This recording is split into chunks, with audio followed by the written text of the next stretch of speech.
Did you know that women comprised only 18% of directors working on the top 250 domestic grossing films of 2020, and that women accounted for only 17% of writers? That means that 7 out of 10 times when we watch a film, we're watching a story written from a male point of view. We'll discuss this and other interesting facts about women writers in Hollywood with screenwriter Catherine Atkinson on this episode of The Curious Professor.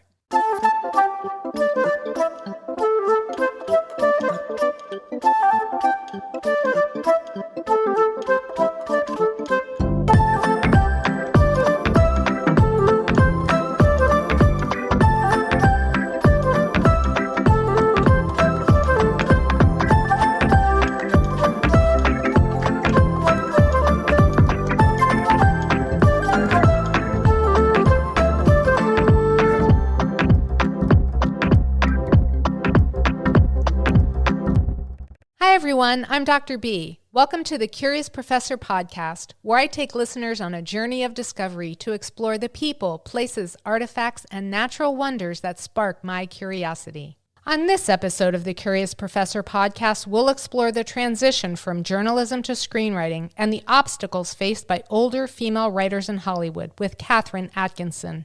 But first, a trivia question. Who made history in 2021 by earning the most Academy Award nominations for a woman in a single year? I'll have the answer for you at the end of this episode. I'm thrilled to have Catherine Atkinson on the show today. Catherine is a writer of thrillers and dramas. She has 6 scripts in one series on the go right now, and her aim is to write, market, and sell them. Catherine has been optioned 3 times and made 1 short.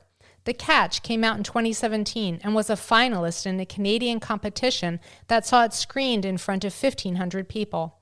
She's also worked for Bronze Studios and been a script reader for over 6 years. Catherine has been a journalist for over 25 years, winning 12 awards. She moved to the UK and worked as a journalist there for 15 years, including 4 on the staff of The Guardian.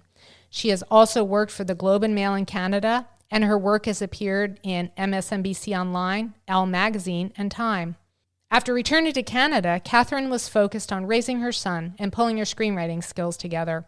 Her adventure thriller Run Angelita was a quarterfinalist for the 2020 Page International Competition. It currently has a Coverfly rating of the top 14% of all action projects. When I found out about Catherine's diverse background and work, my curiosity was immediately piqued, and I wanted to learn more. I hope this interview with Catherine will spark your curiosity too. Welcome to the show, Catherine. It's great to have you here. Thank you so much for asking me. You've worked as a journalist for over 25 years. What have you found most rewarding about the profession? I've been really fortunate to have an extremely varied career on 2 continents. So when I left university in Canada, I grew up on the Canadian prairies, just north of North Dakota. So when I finished university, I moved to the UK. And the idea was I had dual citizenship. I was born there. And the idea was I couldn't afford journalism school. So I thought I'd give it a crack and see what I could do. And within a year, I was working for the national press there. And I ended up staying for 15 years. So I was super lucky to be working at that level. The training is out of this world. And I ended up getting my journalism school training while I was there. Came back to Canada in 2003 and worked for large papers and small papers as a writer. So I've been an editor, a writer, a photographer, super varied. I've done some foreign correspondence work, and I never get tired of that aspect of it. It would be like filmmaking in that sense that it's a lot of variety. You meet amazing people, and that's it. What brought you back to Canada? I was what I would say at the height of my career there at that point. I was a staff journalist at the Guardian newspaper as an editor, also writing for them sometimes, working with some outstanding people. And what actually happened was 9/11. So, 9/11 obviously has such a tremendous impact in the hearts and minds of Americans, but it was also a very big thing internationally. And I was working in The Guardian that day. What happened in London was that the city shut down because there were dozens of bomb threats. I had to go grab my son from nursery school he was in at the time, and it was chaos that day. So it had an enormous impact all over the place. And afterwards, people like myself who were from other countries, including at The Guardian, a load of us started thinking, where do we want to be? We felt that London was a target. And of course, it has been attacked. So my husband at the time and I,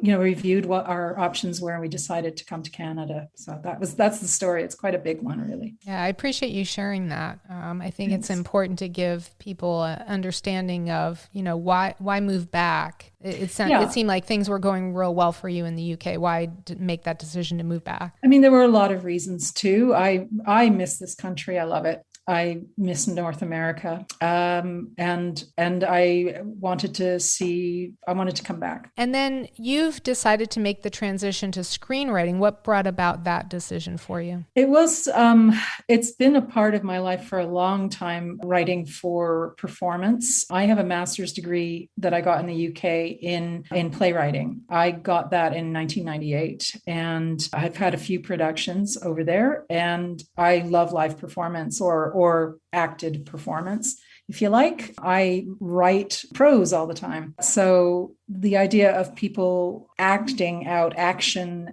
it's just something that appeals to me in terms of storytelling. And I believe that you can hit different kinds of truths in fiction that as a news writer, you're more restricted. So I just love it. As far back as 5 years old, I can remember wanting to write fiction and stories. Have you also dabbled in maybe short stories or long form novels? I have one novel done, totally unpublished at this point. I wanted to focus on film. I write short stories. I find short story the best form to translate into screenwriting because it's less busy. There's less to leave out. So I like it a lot as a form. Let's talk a little bit about your screenplay, Run, Angelita. It's about a migrant teen who breaks out of a Texas internment camp only to be hunted by an assassin who thinks she stole $100 million from his cartel. What inspired you to write that story? Well, I am very interested in the worldwide problems that refugees are enduring, and I have been for a long time. It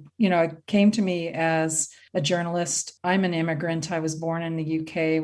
We emigrated when I was 2. So apart from my skin tone, which is extremely pale, and the fact that my father was a glass cutter, a working class guy, who's a person who wouldn't be able to emigrate to Canada today. They look for people with money and education levels that are a lot higher than his were at the time. So I had that awareness. And then you see what other immigrants endure because they don't look like me. I've always been interested in it in terms of journalism, which is a lot more abstract. But in the 90s, I went to Yugoslavia to cover the war. And what I found when I was in Belgrade was really interesting and disturbing, which was that Belgrade was a sort of central Eastern European center point for people who were trying to get into Western Europe, people who were coming from Asia, different parts of Asia. And it stunned me. These people were in Belgrade and they were waiting for something to happen. They were waiting for an opportunity. And it was clear to me that nobody does that unless they're desperate.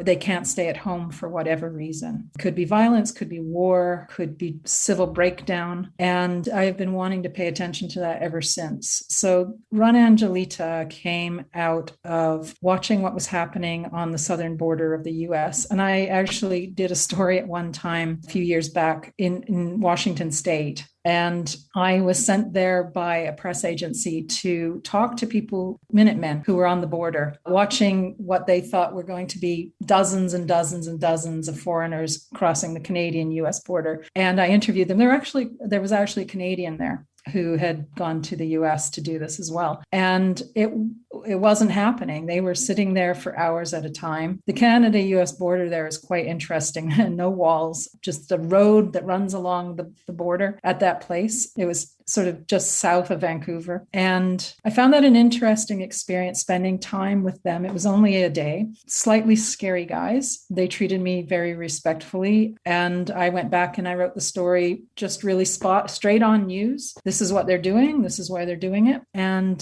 so that was an opportunity to see that side of the argument. And on the other side, I've spoken to Border Patrol agents, including ones that have retired because they're American ones, that are unhappy about the system. So I'm interested in finding a way through that. Run Angelita is written in a fairly popular way. It's a thriller. It's about a girl who is caught in the middle between the people she's running from her home country, which is El Salvador, and the people on the other side of the border who don't want her there, and the people who are willing to help her. And so I've tried to really make this character led, and I'm fine. I'm at the point now where I'm very happy with where it's going. It was a quarterfinalist for Page last year, and I'm currently waiting to see how it's doing in a couple of others this spring. You said the novel American Dirt was released when you were writing the first draft of your script. And of course, there was a major controversy that we can talk about around that book and its release, but it centered around the fact that the person who wrote the novel, American Dirt, was not Mexican American, and she was telling the story of Mexican immigrants. So let's talk about the fact that you're white and that you're located in Canada. You have a British background. So how did you approach writing about a person who came from such a different culture than you? Looking at American Dirt, and I want to just say up front, I haven't read it. I've read a lot of commentary about it from Latinos in the US, and I think that it's an important conversation to have. And I wanted to pay as much attention to it as possible while I was trying to basically structure at that point the story. I think it is extremely important to, as much as possible, understand the world that you're writing about. And I have been to the border areas.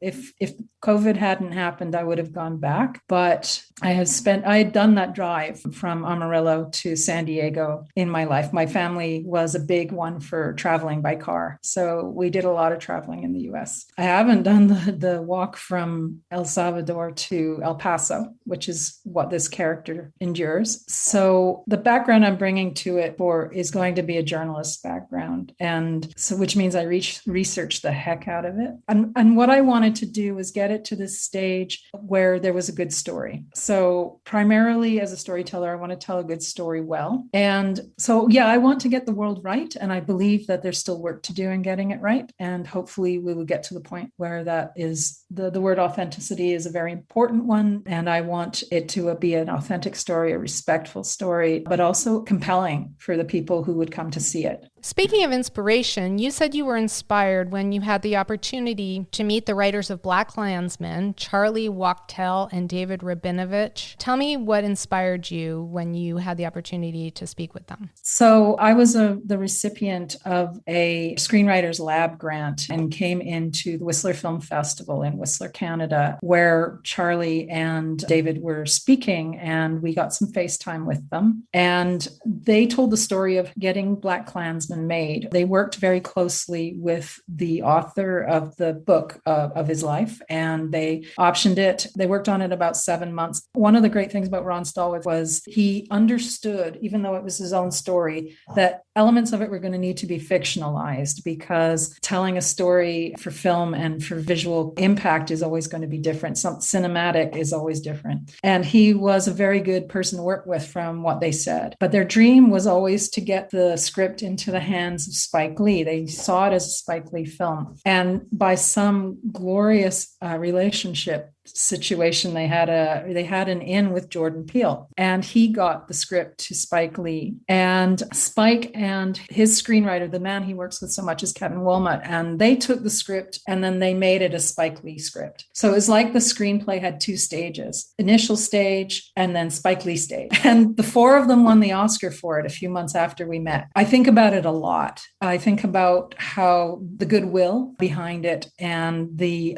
consummate storytelling. I watched a trailer for The Catch. Can you tell us about that project? The Catch is my first short. We filmed it over a long weekend for a competition, and we were a finalist for that competition. A lot of fun. It was a local one. It was essentially the story of two fishermen catch a creature from the ocean, and it's a creature that's thought to be extinct. So because it's suddenly not extinct, or this one example is caught, it becomes this center of obsession for a lot of people who want to eat it because they consider it an aphrodisiac, because they want to have bragging rights. Initially, it was a farce, and now I'm thinking it's going to be a thriller. The short was made, and now I'm working on it as a feature. Let's talk a little bit about the challenges that women face in Hollywood, and particularly middle-aged women.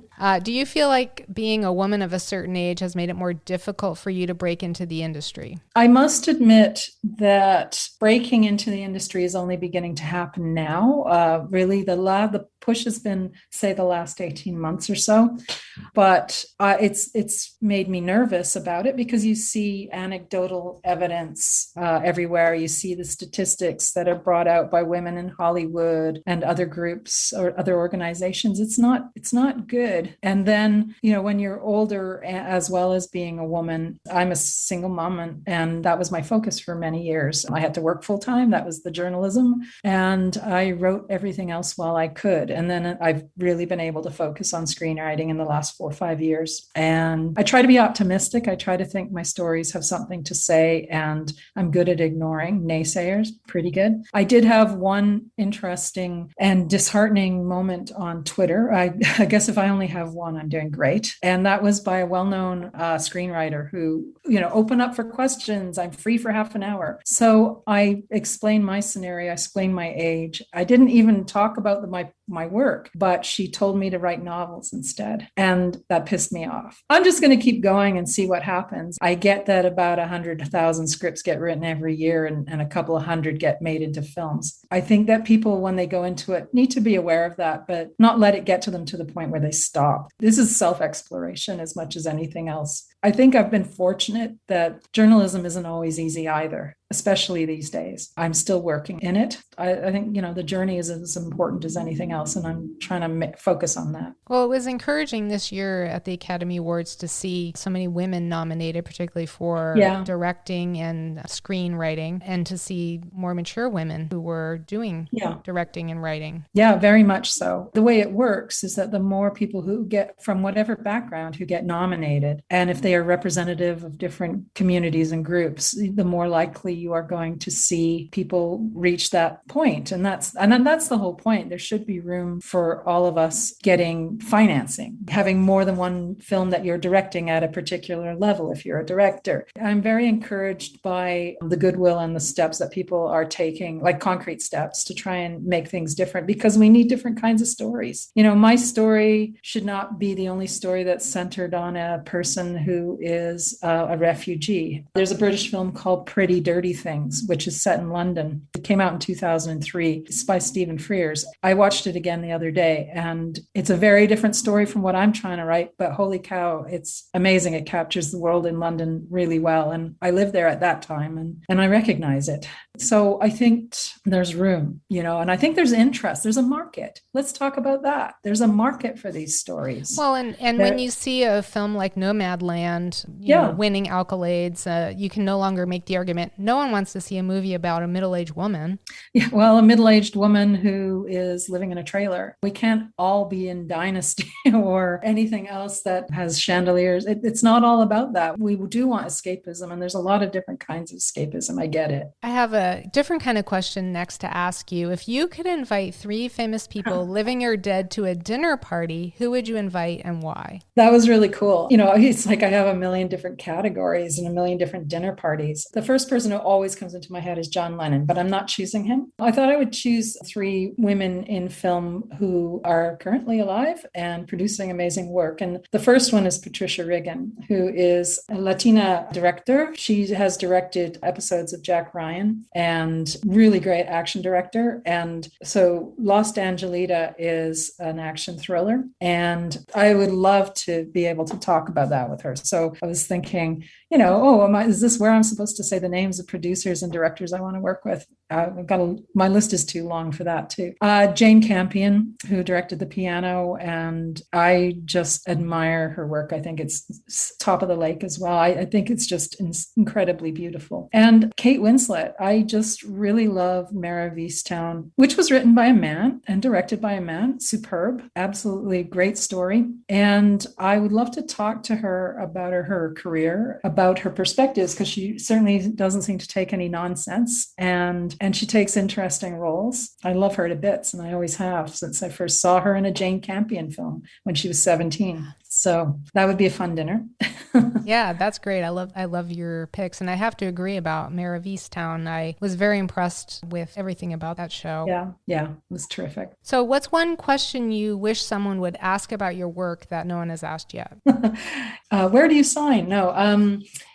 It's funny. I don't think I'm short of questions, and I'm grateful for anybody who wants to talk about my work. I'm not used to talking about myself. So when you're a reporter or an editor for many years, you're very used to being a conduit, which means you're used to enabling the stories of others to come out. And I believe in that very, very much so. I think probably that comes across today. So talking about myself isn't always the easiest thing.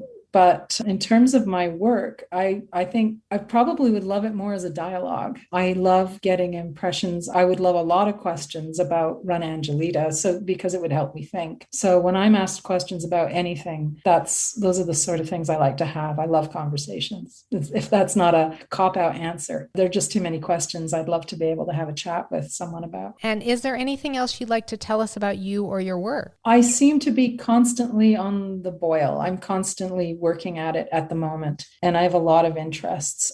So in terms of myself and my work, I am trying to focus on stories that I think we need to see in the world right now. God knows we're in a mess. So storytelling from a film perspective is about, conflict and messes. And so there's a lot to work with right now. And I would love to be able to contribute to that library of work that's being created. Any opportunity I have for that is something that makes me happy. And yeah, that's kind of where I'm at with that right now. And aren't you working on producing now as well? Yeah, I was just accepted into the UCLA program for producers, the online program. It's summer professional program. It starts later in June. Totally stoked. I went into this not necessarily thinking about producing. In some ways, it kind of connects with that question about being a woman, being an older woman. And I thought, well, I need to look at how things are financed, how the marketing works, how the business works. And I need to do it on that kind of level. I need to have a stronger understanding. I'm thoroughly committed to the idea of producing my own work and others. So I want to just take this program. It's going to be something like 120 hours, and we'll see what happens out of that and who I meet and what kind of relationships we can build. I'm excited as heck. So yeah, it'll give you a wonderful opportunity to make a lot of connections and networking in addition to everything that you're going to learn. Yeah, I'm kind of aware that I'm a couple of hours north of the border. While I have 2 citizenships, I don't have a green card. So I can't just move to LA and start making the rounds. It has to be through Zoom or through some other form. And that's very much possible these days. You just have to have those initial conversations and get someone as excited about your work as you are. So, yeah. And where can listeners find out more about you? Twitter is a good place for me. My name is a little different. It's Cathryn, Cathryn Atkinson. So I'm on Twitter. I am also on IMBD Pro and Coverfly. You can see a copy of Run Angelita if you're a filmmaker. And I'm on LinkedIn too, which I use for the industry. Trying to make my Instagram a little prettier too. And listeners, if you want to connect with Cathryn, you can find her on Twitter or LinkedIn. Mm-hmm. It was great to have you on the show, Cathryn. Thank you so much for taking time to be a guest on the Curious Professor podcast. Thank you, Curious Professor. And now for the answer to this episode's trivia question. Who made history in 2021 by earning the most Academy Award nominations for a woman in a single year? Filmmaker Chloe Zhao is the first woman to ever receive 4 Oscar nominations in a single year for Best Picture, Best Director, Best Adapted Screenplay, and Best Editing. She was the second woman to ever earn an Academy Award for directing and the first woman of Asian descent to win the award. We'll end the show with something punny. What do Titanic and The Sixth Sense have in common? Icy dead people.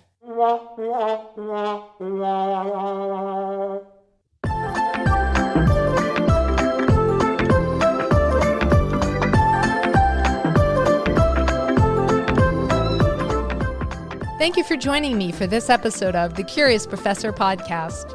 If there's a person, place, artifact, or natural wonder that has sparked your curiosity and you'd like for me to feature it on the show, please let me know. My website is thecuriousprofessorpodcast.com. If you enjoyed the show, be sure to subscribe to the Curious Professor podcast wherever you listen to podcasts. And if you'd like to become part of my community of curiosity seekers, be sure to visit my website, thecuriousprofessorpodcast.com, and join Dr. B's Hive. Until next time, always be learning and be curious with Dr. B.